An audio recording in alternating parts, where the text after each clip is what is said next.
il me semble que quelques petits slides sur Docker et d'où est-ce qu'elle se vient et comment on l'utilise habituellement pour expliquer pourquoi Docker, dans un contexte d'architecture microservice, pourrait être très utile.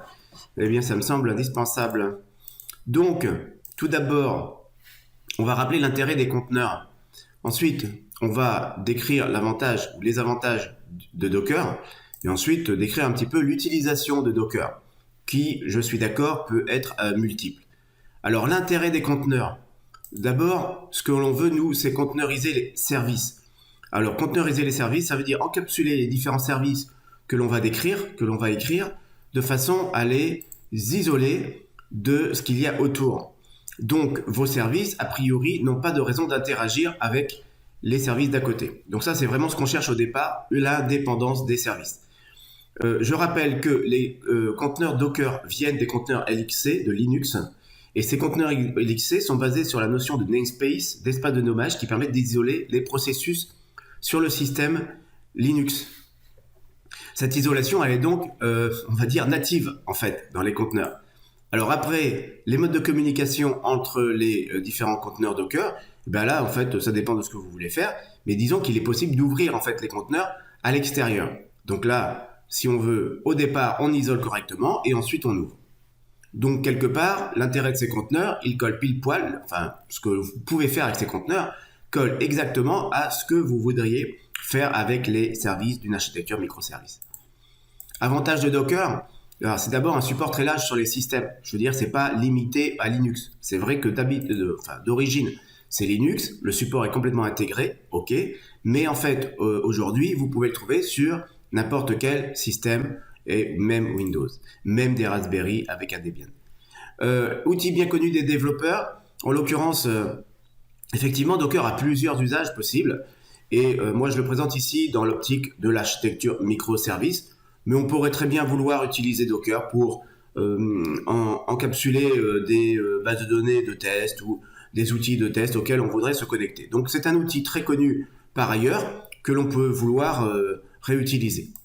Réutiliser, donc, alors, pour ce qui est de Docker, l'installation sous Linux, c'est de base. Ensuite, si vous êtes sur un Windows, par exemple, ou un Mac, il faut que vous installiez un Docker Desktop, d'accord. Donc, une installation qui n'est pas non plus monstrueuse. Et bien sûr, il faut peut-être un petit peu de ressources pour exécuter ces conteneurs. D'ailleurs, c'est un des problèmes qu'on aura avec la mise en œuvre de, on va dire, la plateforme, en fait, Kubernetes. L'exécution des conteneurs, donc très simple. Un Docker Run si je suis en ligne de commande, bien entendu pris en charge par la plateforme dans la mesure où vous utilisez une plateforme genre Kubernetes.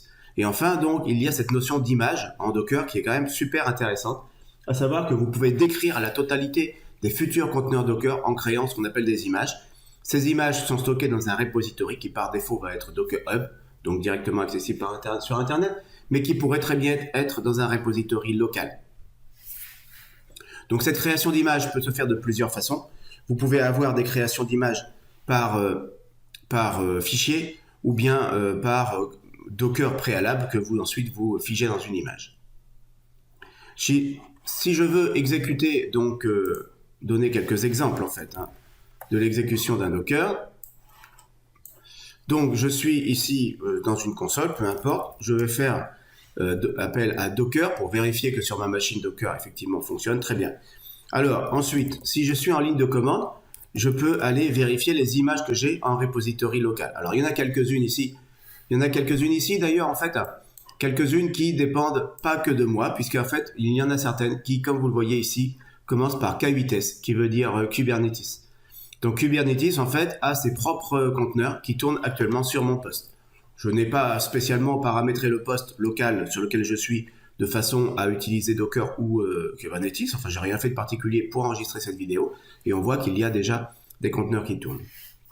Alors, pour utiliser ces images, ensuite, tout ce que vous avez à faire, c'est faire un Docker Run et ensuite indiquer l'image que vous voulez déclencher. Donc, par exemple, si vous vouliez un Mongo, vous faites un Docker Run Mongo et il va vous créer un conteneur qui correspond à cette image. Donc là, très pratique par rapport à nos architectures microservices.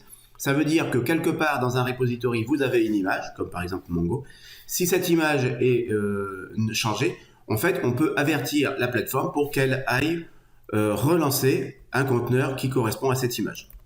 Donc ce modèle d'image est quand même très très pratique avec cette possibilité de déplacer dans des repositories, voire même sur Internet directement les images. Après, ce Docker Run Mongo, par exemple, me poserait un problème en réalité si je le lançais sur mon poste, parce que Mongo tournera, ce service va tourner à l'intérieur du conteneur, il sera totalement isolé. Alors c'est là que vous pouvez faire des mappings de port, et c'est ça qui permet en fait d'ouvrir le conteneur à l'extérieur. Là, Mongo service à l'intérieur du conteneur va tourner en écoutant en local dans son conteneur le port 27017. Je peux faire en sorte que de l'extérieur, je vois le port 27017. En fait, là, je fais un forwarding. En local, je vais avoir le port 27017 qui correspondra au port 27017 à l'intérieur du conteneur. Donc, cette possibilité d'ouvrir les conteneurs de façon à les faire communiquer soit avec l'hôte local, soit avec d'autres conteneurs, évidemment, est à la base de ce qui va permettre d'utiliser Docker pour créer vos propres conteneurs qui contiendront vos propres services et donc à la base de votre architecture microservice. Voilà, donc ici, nous avons rappelé l'intérêt de Docker. C'est un outil de conteneurisation, de virtualisation d'applications qui va nous servir, nous, à créer des blocs qui vont être manipulables ensuite par l'outil. Une fois que vous avez lancé votre conteneur, je ne l'ai pas dit, mais vous pouvez bien sûr arrêter un conteneur ou bien le redémarrer, start, restart, etc.